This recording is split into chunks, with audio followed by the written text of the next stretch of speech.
सनातन पौराणिक कथाओं के विशाल ताने बाने में कुछ कहानियां समय से परे होती हैं जो हमें धर्म, अधर्म और वास्तविकता की प्रकृति के बारे में गहरे सबक सिखाती हैं।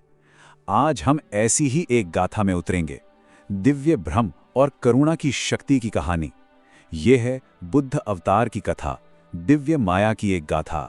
ये केवल शब्द नहीं, ये श्रीमद् भागवतम की एक भविष्यवाणी है, एक पवित्र ग्रंथ जो एक ऐसे दिव्य प्राणी के आगमन की सूचना देता है जो इतिहास का मार्ग ही बदल देगा।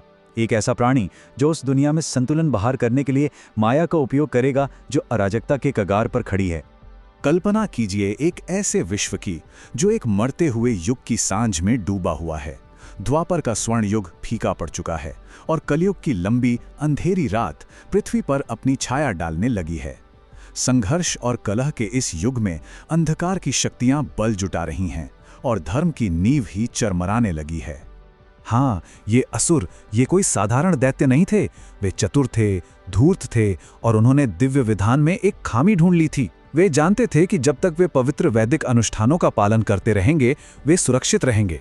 इसलिए उन्होंने इन अनुष्ठानों के सार को ही तोड़ मरोड़ दिया, उन्हें अंधकार की शक्ति का स्रोत बना दिया। तो देखिए, इस अराजकता के रचयिताओं को, उन असुर राजाओं को, उनके पूरे भयानक वैभव में उनकी उपस्थिति ही स्वर्ग के लिए एक चुनौती थी, उनकी अपवित्र शक्ति की एक घोषणा। उनके मलिन लोह कवच के भार को महसूस कीजिए, इतना सघन, इतना काला कि वो अपने चारों ओर के प्रकाश को ही निगल जाता था। उसकी सतह पर अनगिनत युद्धों के निशान देखिए, हर एक निशान उनकी क्रूरता और उनकी विजयों का एक प्रमाण था। और उनके माथों पर उन्होंने विशाल स्वर्ण किरीट धारण किए थे। ये कुलीन राजसी वैभव का प्रतीक नहीं थे, नहीं, बल्कि ये उनके अपने फूले हुए अहंकार के स्मारक थे। अहंकार के मुकुट, इस झूठे विश्वास के कि वे अजेय हैं, कि वे ही देवता हैं। लेकिन उनके माथे का चिन्ह ही था जो उनके भीतर के अंधकार को सच में प्रकट करता था। एक रक्तवर्ण तामसी तिलक, उनके हिंसक और अराजक मनों का एक दाग, विनाश के लिए उनकी अतृप्त प्यास का प्रतीक। लेकिन सबसे अंधकारपूर्ण समय में भी आशा की एक किरण हमेशा होती है। जब अधर्म की शक्तियां अजेय लग रही थी, तब देवताओं ने उस एक सत्ता की ओर रुख किया जो दुनिया में संतुलन बहाल कर सकती थी। और इसलिए किकट की पवित्र भूमि पर कोमल फल्गु नदी के किनारे एक नया प्रकाश उदित हुआ। और उनके आगमन के साथ ही इस भूमि पर एक गहन शांति उतर आई।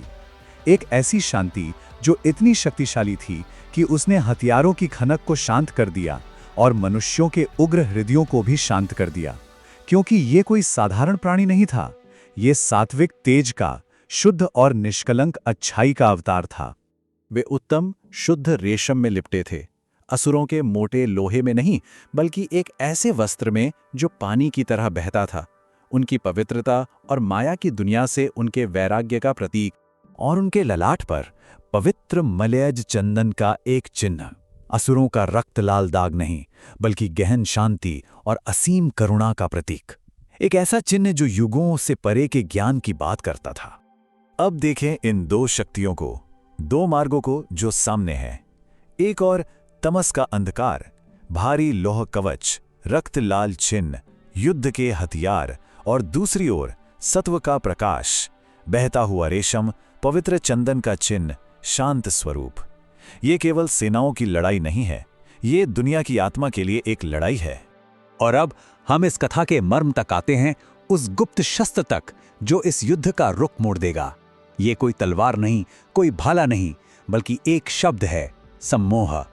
बुद्धि को मोहित करने का दिव्य कार्य, एक उच्च सत्य को प्रकट करने के लिए माया का उपयोग। यही वो कुंजी है जो असुरों के मन के किले को खोलेगी। और इस तरह मंच तैयार है। दिव्य अभिनेता अब सिंह की मांद में प्रवेश करते हैं। निहत्थे बिना कवच के वे असुर साम्राज्य के हृदय में चले जाते हैं, दुनिया के सबसे शक्तिशाली और क्रूर प्राणियों की सभा में। और जैसे ही उनकी उपस्थिति के प्रकाश ने उस सभा को भर दिया, एक अजीब घटना घटी। असुरों के भारी गदा और हथियार, उनकी शक्ति के प्रतीक, उनके हाथों में ढीले पड़ गए और एक बहरे कर देने वाले शोर के साथ पृथ्वी पर गिर पड़े। उस क्षण में उनके शरीर का लोहा और उनकी आत्माओं का लोहा दोनों पिघलने लगे। और फिर वे बोले, किसी गड़गड़ाहट की आवाज में नहीं, बल्कि एक कोमल फुसफुसाहट के साथ जिसने मौन को प्रकाश की तलवार की तरह छीड़ दिया। जिन यज्ञों में तुम रक्त बहा रहे हो, जिन्हें तुम धर्म मानते हो, वे वास्तव में अज्ञान हैं। ये वेद, ये मंत्र, ये सब केवल माया हैं।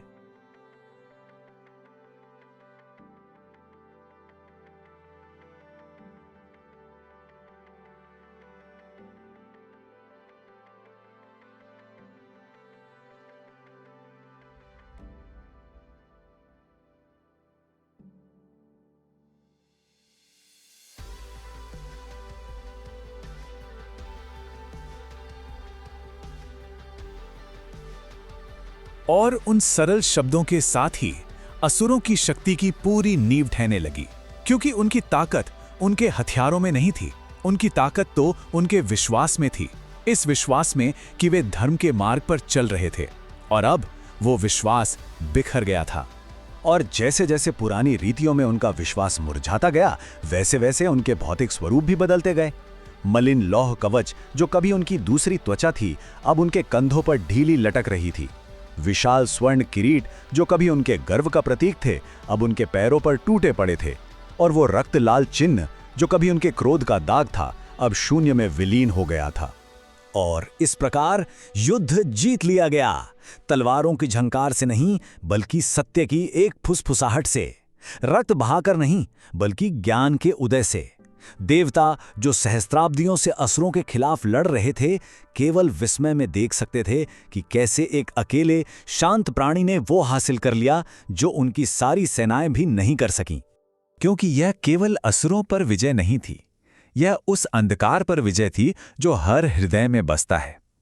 यह अज्ञान पर विजय पाने के लिए ज्ञान की शक्ति का, क्रूरता पर विजय पाने के लिए करुणा की शक्ति का, और अंधकार पर विजय पाने के लिए प्रकाश की शक्ति का एक प्रमाण था। तो इस दिव्य कथा से कौन से सत्य प्रकट होते हैं? पहला, विजय तभी वास्तविक है जब स्वयं पर विजय प्राप्त हो जाए। दूसरा, हिंसा, जिसे गलती से धर्म मान लिया जाता है, एक भ्रम है। तीसरा, सबसे भारी कवच भी बेकार है अगर भीतर करुणा ना हो। और चौथा, शांत उद्देश्य से कहा गया सत्य साम्राज्यों को भी चकनाचूर कर सकता है। और इस तरह दुनिया ठीक हो गई।